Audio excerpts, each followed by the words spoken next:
This is definitely him. What a freaking freak. Let me get some pictures of this.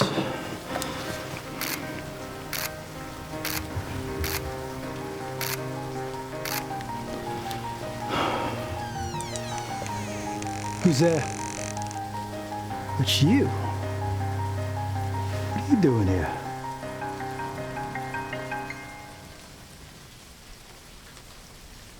Okay, so do you like this kind of thing?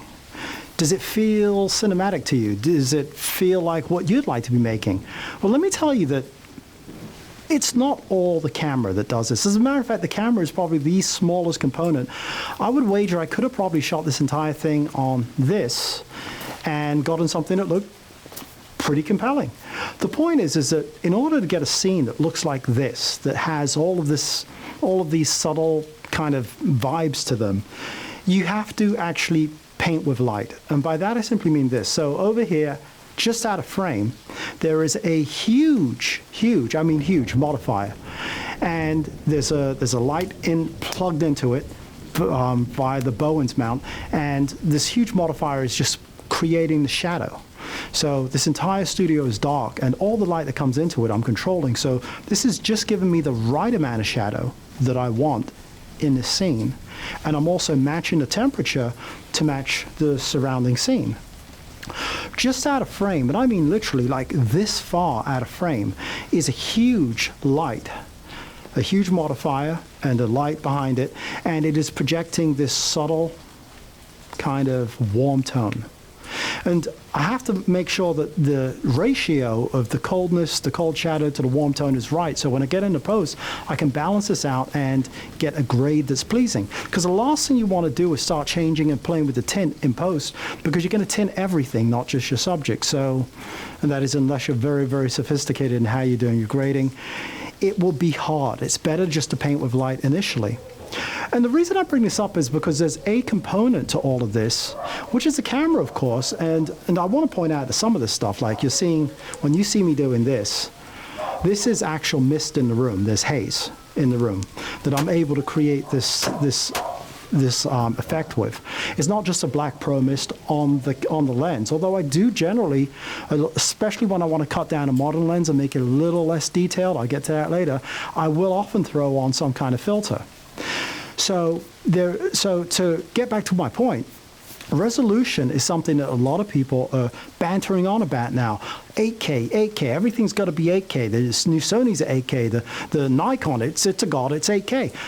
Let me explain. I'm shooting this now on the Red Komodo, but I'm not shooting in 6K. I'm only shooting in 5K. Resolution is not their be-all, end-all for when you're doing something cinematic. As a matter of fact, oftentimes it can play against you by showing too much detail, and the little imperfections and the things you got wrong will show up and give away the story, or take people out of the story. So I'm not always interested in the highest resolution. Rather, more often than not, what I'm looking for is just something that will give me enough detail to tell the story, but not too much detail to be super critical. I'm not trying to represent life, real life, but rather I'm trying to represent a cinematic portrayal of my story, which is what this is all about. Now, I did earlier do a video where I compared this camera, the Red Komodo, to this camera, not far from me, the Canon EOS R3, both great cameras, by the way. The results of that video I'm going to show you right now. So, Future Derek here, I wanted to share with you my experience shooting with these two cameras. The first camera, the Red Komodo, of course, was a pleasure to shoot with, and grading this footage was really, really nice. Very tweakable, infinitely tweakable.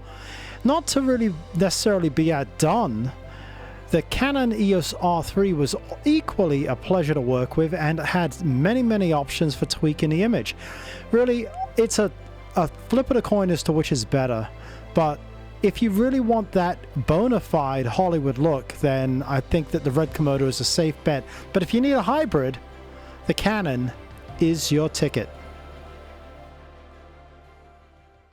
And if you like this video, please go ahead, like, subscribe, and the most important thing, please do comment below. I love that because I love reading them and I love responding to you. But definitely subscribe because it gives me motivation to make more of these. And if you're interested in any of the things I'm doing here to create this kind of scene, to create this kind of mood and ambiance, then hit me up below and maybe I'll do a video on that so that you can learn and we can learn together. Maybe you can share what you know and I'll share what I know.